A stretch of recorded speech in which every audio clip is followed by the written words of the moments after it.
नाशिक जिल्ह्यातील वडनेर गावात रक्षाबंधनाचा सण यंदा काळ्या कुट्ट छायेत साजरा झाला।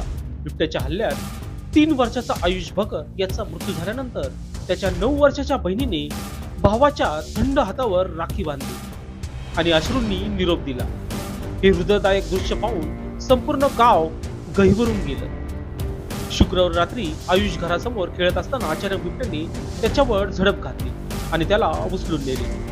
काही वेळातच गावकऱ्यांना त्याचा मृतदेह आढळून आला। रक्षाबंधनाच्या दिवशी बहिणीने भावाला राखी बांधण्याचे स्वप्न पाहिले होते, मात्र नियतीने त्यांना कायमचेच वेगळे केले।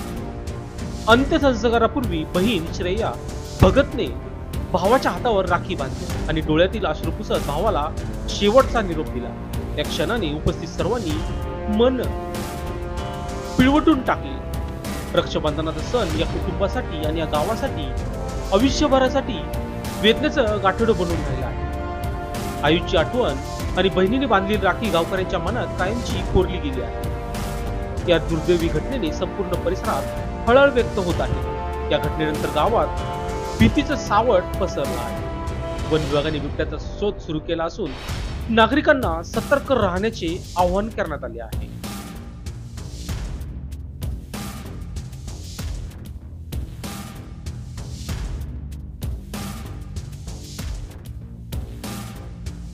लोकशास्त्र न्यूजसाठी बंटी आढाव, नाशिक रोड।